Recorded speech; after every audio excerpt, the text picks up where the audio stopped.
4 días después de que se inició el desastre ambiental en una zona rural de Barrancabermeja por el derrame de crudo desde un pozo de Ecopetrol, el país sigue esperando respuestas. El ministro de Ambiente cuestionó duramente a Ecopetrol, mientras que las familias de campesinos y pescadores afectados exigen que reparen los daños que han sufrido. La quebrada La Lizama pasó de ser un nacimiento de agua natural y de vida a un pozo de contaminación, donde inexplicablemente varios barriles de petróleo se derramaron. Podemos evidenciar que aquí hubo vida, aquí existieron especies, peces, mamíferos que hoy lamentablemente no podrán transitar sobre este cuerpo hídrico por el estado tan lamentable de destrucción que presenciamos. La mancha de crudo que no fue controlada a tiempo llegó a Caño Muerto, que desemboca en el río Sogamoso.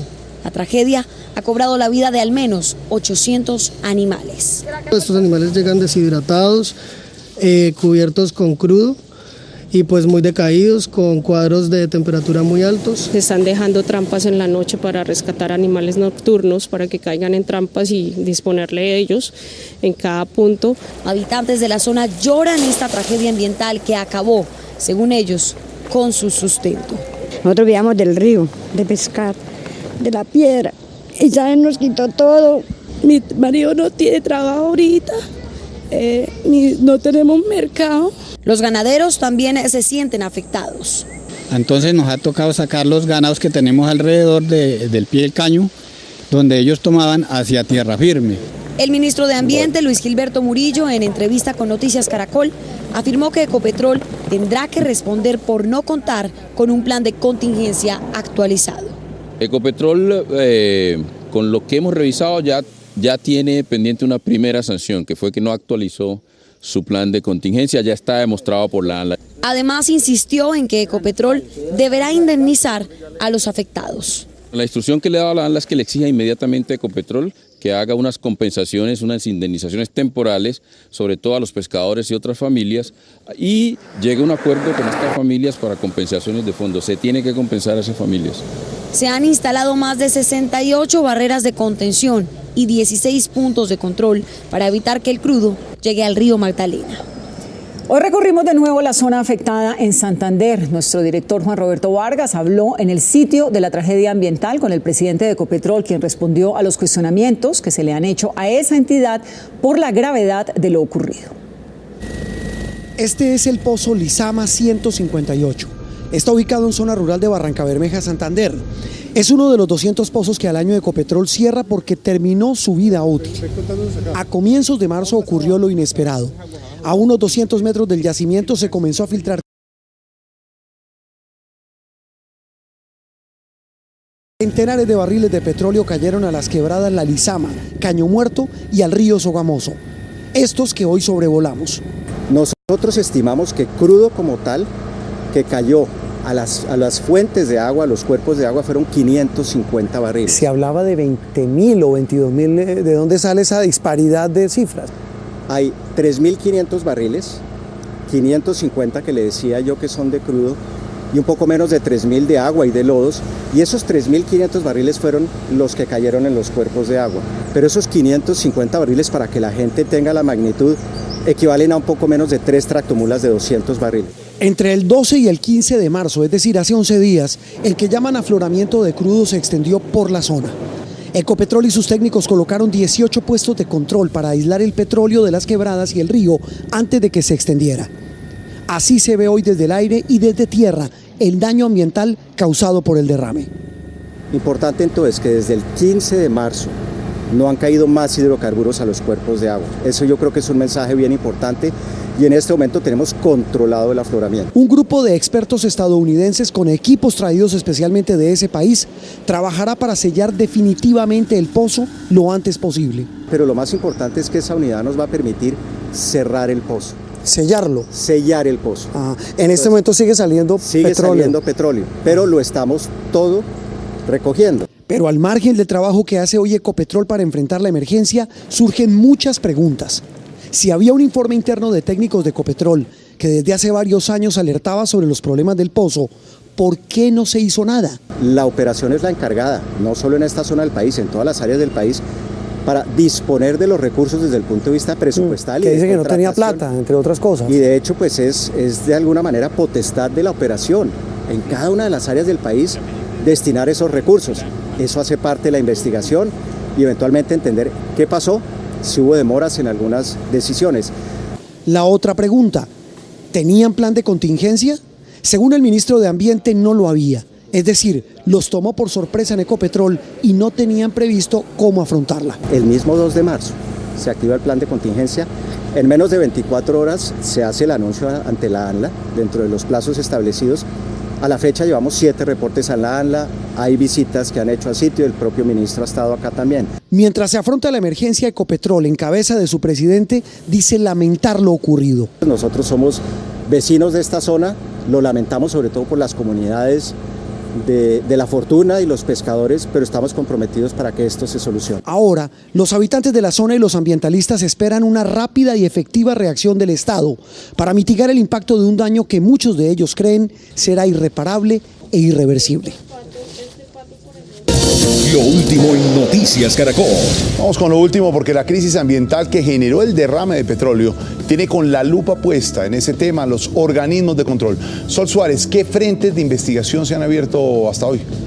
Jorge Alfredo, buenas noches. Pues la Procuraduría inició las primeras averiguaciones por este derrame de crudo y envió ingenieros y geólogos para determinar la responsabilidad de Ecopetrol. También el delegado de Asuntos Ambientales de la Procuraduría pues dijo que se debe hacer una compensación ambiental lo más rápido posible y que evalúan acciones disciplinarias. Por su parte, la Agencia Nacional de Licencias Ambientales pues le pidió al ministro de Ambiente que le exija inmediatamente a Ecopetrol que indemnice sobre todo a los pescadores y a otras familias afectadas. El ministro aseguró que se le había pedido a Ecopetrol actualizar el plan de contingencia para este y otros campos, pero no lo hizo, por lo que necesariamente va a venir una sanción.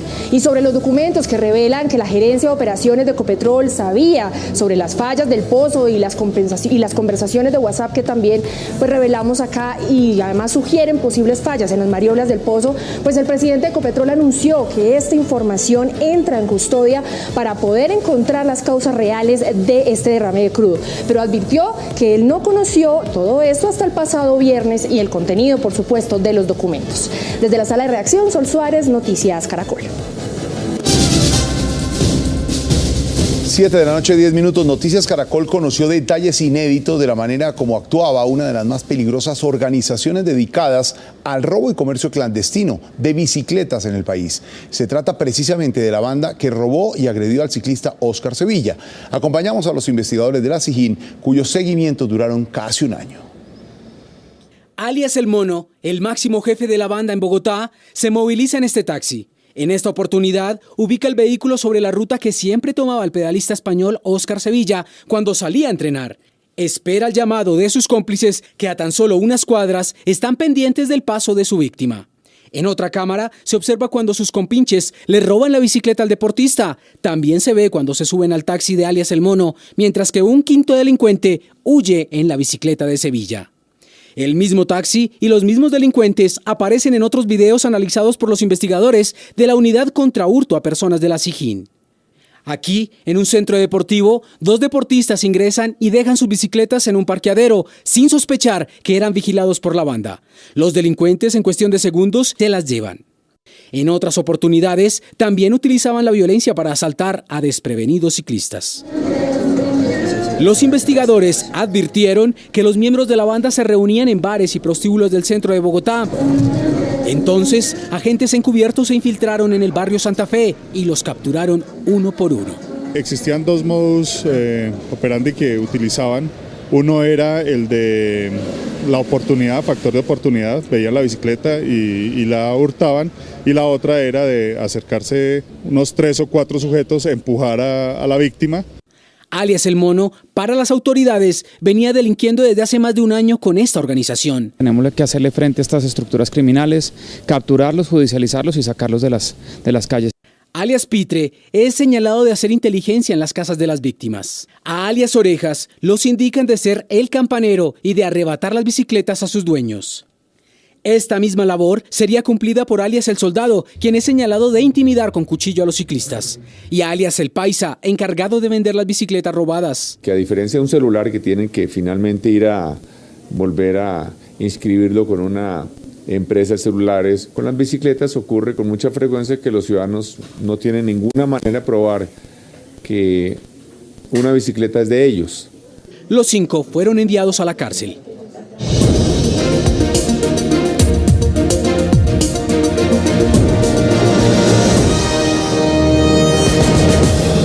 ...7:13, aquí en Noticias Caracol hacemos la cuenta regresiva para las elecciones presidenciales, los segundos comicios de este año. Y faltan 61 días, 12 horas, 46 minutos y 45 segundos para que Colombia decida. Y hoy fue el día del cafecito. En un intento de armar equipo para fortalecer una candidatura a la presidencia de la República, Sergio Fajardo y Humberto de la Calle se tomaron el prometido tinto de Semana Santa. Llegaron en medio de un total hermetismo a la cita del tan esperado café. El encuentro entre Sergio Fajardo y Humberto de la Calle arrojó resultados concretos luego de 3 horas de conversación. Primero, la confirmación de las coincidencias en las candidaturas de ambos y de la necesidad de aliarse. Lo que nosotros representamos es lo que necesita el país en el marco de la polarización que hoy tenemos. Y segundo, la necesidad de zanjar los obstáculos jurídicos que tendría Humberto de la Calle. Por eso, mañana mismo llevará una consulta ante el Consejo Nacional Electoral. Queremos que esto se resuelva de manera absolutamente diáfana y clara. Y por eso, el día de mañana espero presentar una consulta formal al Consejo Nacional Electoral, rogando la mayor presteza y diligencia para que se resuelvan los puntos relacionados con mi hipotética incapacidad, según algunos, de moverme hacia una consulta interpartidista. Pero también hay otra dificultad que tiene que ver con el mandato que le dio el Congreso Nacional Liberal. Para despejar ese camino es necesario el visto bueno del director del partido, César Gaviria. Tan pronto el expresidente Gaviria, director del liberalismo, regrese a Colombia, voy a plantear esto formalmente porque tenemos que tomar una decisión y él, repito, conmigo somos los responsables en esta materia. Esta reunión es la primera de muchas que tendrán ambos candidatos de ahora en adelante. Entre tanto, de la Calle espera que el Consejo Nacional Electoral actúe con celeridad. Y la propuesta del candidato del Centro Democrático, Iván Duque, de reducir las 4 altas cortes a una sola, con el argumento de garantizar una mejor administración judicial, puso a hablar a todo el mundo. Sus contendores en la carrera presidencial, expertos y ex magistrados, se pronunciaron. A sabiendas de la polémica que generaría el candidato presidencial Iván Duque, lanzó su propuesta sobre la reducción de las altas cortes. El debate polémico es si vale la pena que Colombia siga teniendo tantas altas cortes, o si por el contrario debemos acotarlo y tener más bien una corte única con unas salas especializadas. Duque explica que una gran corte tiene como fin una mejor administración de justicia y respuesta ciudadana. La propuesta fue tildada de absurda y cuestionada por sus contendores políticos. Yo creo que aquí lo que hay es el deseo de liquidar la tutela, que ha sido la fuerza de avanzada y más progresista en los últimos 20 años en Colombia. Pues demuestra mucha inexperiencia. Yo fui ministro de Justicia. ¿Cómo revolver los temas penales con los temas comerciales o los de control constitucional o los contenciosos en un solo paquete? Lo que necesita la justicia en Colombia no es que tenga menos magistrados, ahí no está el problema. Lo que necesita la justicia en Colombia es que sea verdaderamente autónoma. Algunos exmagistrados tienen sus propias impresiones de la propuesta. Concentrar eso en un solo órgano de cierre sería prácticamente imposible manejarlo. Con una rama judicial atomizada en 5 cabezas, es imposible que funcione correctamente una democracia. La Corporación Excelencia en la Justicia dice que es necesario debatir la idea a fondo. Yo creo que sería una corte diferente, más constitucional y de unificación de jurisprudencia. Desde Valledupar, el candidato Duque defendió su propuesta señalando que este sistema de justicia no es nuevo y ya se implementa en otros países del mundo. Eso no es algo tampoco que se implemente de la noche a la mañana, requiere un proceso de transición, pero lo que hay que abrir la discusión es cómo podemos tener un sistema de cortes más efectivo. Iván Duque asegura que además es necesario acabar con las facultades electorales que tienen hoy las altas cortes para eliminar la corrupción. El candidato presidencial Germán Vargas Lleras negó hoy que esté pensando en renunciar a su aspiración, como pretenden hacerlo creer algunos de sus contradictores. Desde Miami, Vargas Lleras dijo que su candidatura sigue viva y que prueba de ello es el respaldo que recibirá de varios partidos políticos la próxima semana. Sostuvo que la verdadera campaña apenas comienza esta semana porque solo ahora tendrá la misma exposición en los medios que los otros competidores, quienes tuvieron ventaja por efecto de las consultas interpartidistas. Falsas noticias de mis contradictores políticos. Me escuchará hasta esta semana. Inicia en firme lo que será la actual campaña a la presidencia de la República. No crean esos rumores. Y mientras tanto, Gustavo Petro visitó los municipios de Palmito y Corozal en Sucre, donde expuso su programa ante centenares de seguidores. Petro volvió a criticar a sus opositores, argumentando que Colombia debe ser un país de derecho y no necesariamente de derecha. Anunció que trabajará para que Colombia deje de ser la tercera sociedad con mayor índice de desigualdad en el mundo. El candidato de la Colombia Humana puso de ejemplo a los cultivadores de aguacate y arremetió contra Iván Duque, de quien dijo no acepta la sustitución del petróleo por la agricultura. Se burló diciendo, ¿y cómo van a sustituir el petróleo por los aguacates? ¿Acaso es que los aguacates son más importantes que el petróleo? Pues yo vengo aquí a esta plaza de Corozal a demostrar que los aguacates son más importantes que el petróleo. En Noticias Caracol escuchamos además a todos los candidatos presidenciales y a sus fórmulas a la vicepresidencia. Hoy el turno es para Piedad Córdoba y Jaime Araujo, quienes explicaron algunas de sus propuestas. Piedad Córdoba, candidata a la presidencia de la República. Jaime Araujo, gracias por estar en Noticias Caracol. ¿Cuál es el país que se han encontrado? Ese país que ustedes dicen queremos gobernar a Colombia y al momento de definirlo, ¿qué se les viene a la cabeza? Realmente, María Alejandra, encontramos un país muy empobrecido, un país al que le han robado la esperanza, lo han hecho que se resigne a la falta de derechos, a la pobreza, a la marginalidad, a la exclusión. Y Colombia, siendo un país tan bonito, con gente tan maravillosa, yo creo que con una naturaleza que la quisieran muchos países del mundo, realmente la gente vive en unas condiciones muy precarias. Yo simplemente agregaría que es un país profundamente injusto, y es injusto porque hay unos colombianos que tienen unos derechos, pero que el resto de los colombianos también merece esos derechos. Entonces nos preocupa que gente que tenga la educación pues la conserve, y eso nos parece bien. Pero sí nos preocupan todos aquellos que no tienen el derecho a la educación.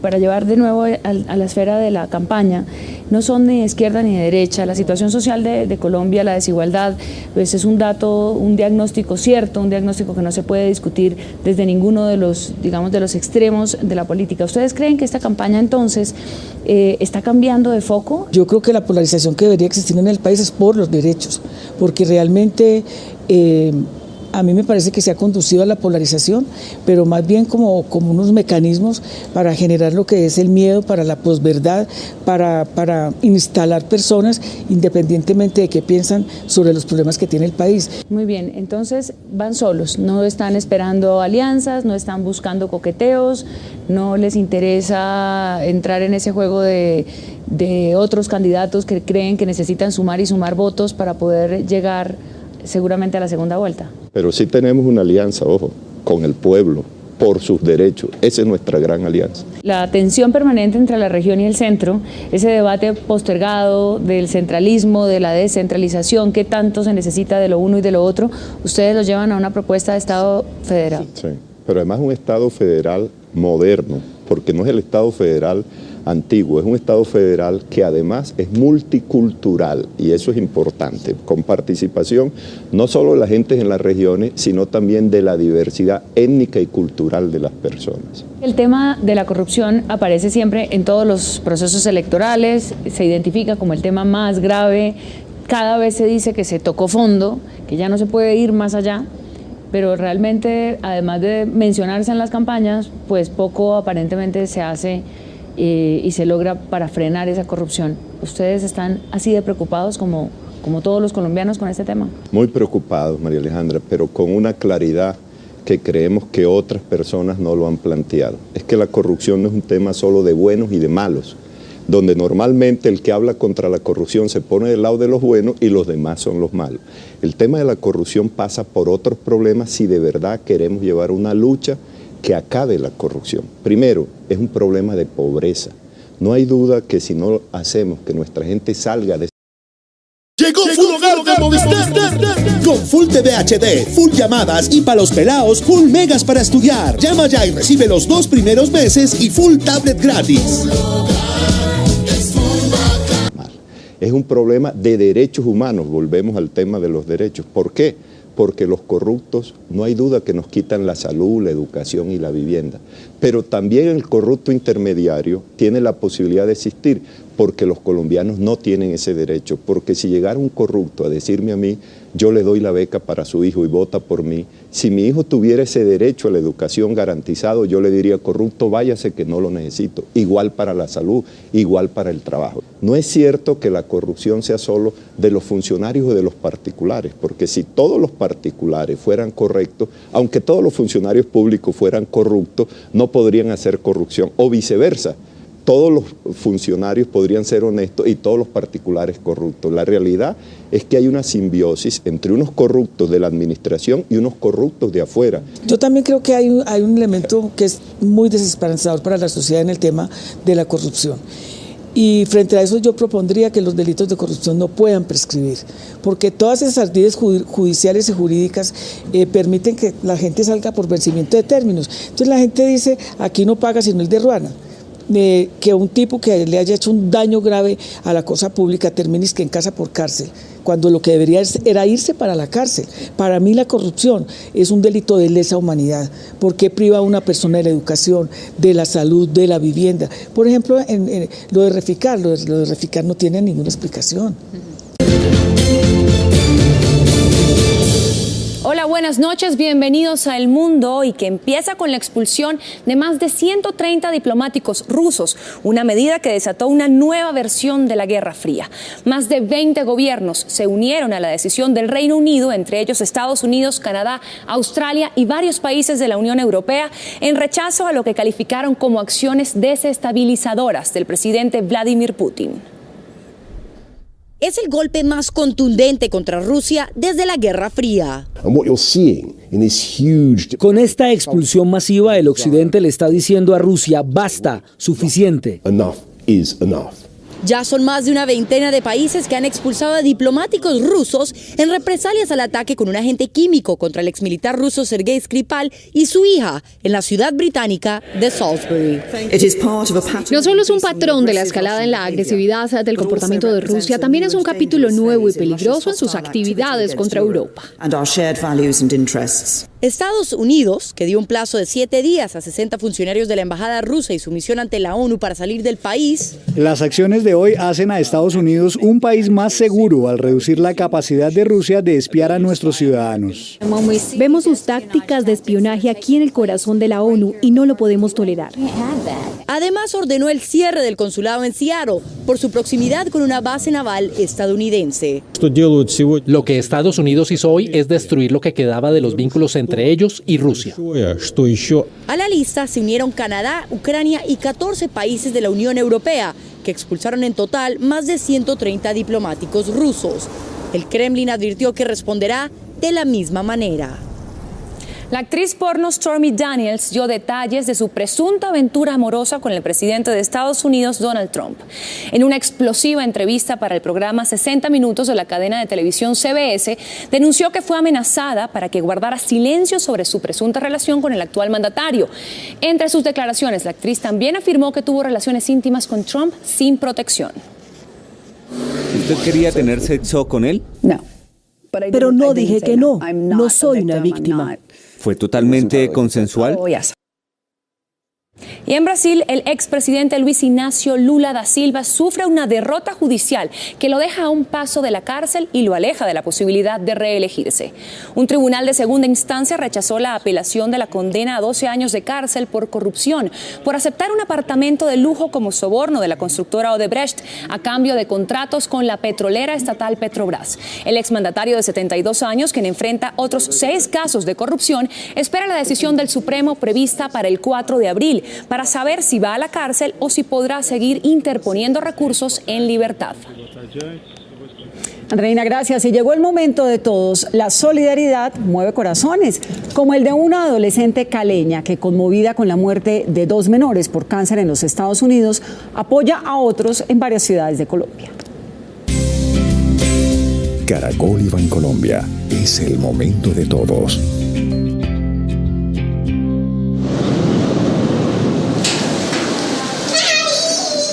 Así es el acompañamiento que Mariana Arias le hace a los pequeños que padecen cáncer. Es muy cariñosa, es mi mejor amiga.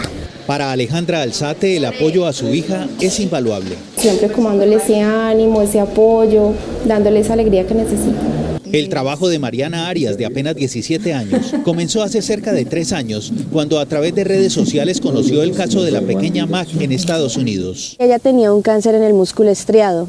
Era como en este lado de la carita. Mac falleció meses después y Mariana, en su honor, abrió una página a la que llamó Momentos de Esperanza para brindarles apoyo a pequeños que padecen cáncer. Para mí es como una manera de mantener su memoria viva. Con estos casos como inspiración, Mariana les brinda apoyo moral a pequeños en diferentes partes del mundo.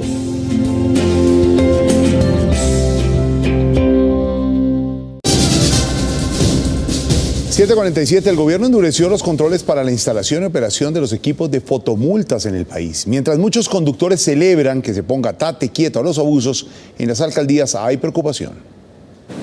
Las fotomultas, uno de los instrumentos más importantes para el control vial, ha sido blanco de duras críticas. Más que un sistema de control, se ha formado un sistema de negocio para el gobierno. Ponen una cámara en una doble calzada donde no hay ni casa, no hay nada. Para contrarrestar los abusos, el Ministerio de Transporte acaba de reglamentar las fotomultas. Los equipos no se podrán instalar en viviendas, colinas ni vehículos en movimiento y no lo podrán operar personas ocultas. Las cámaras deben tener señalización que adquiera la detección electrónica desde 500 metros antes. Además, deben contar con autorización de ese ministerio. Aquí no se prohíbe el ingreso de operadores privados. Se establecen reglas para que ellos participen y se les fija un límite del 10% a su expectativa económica.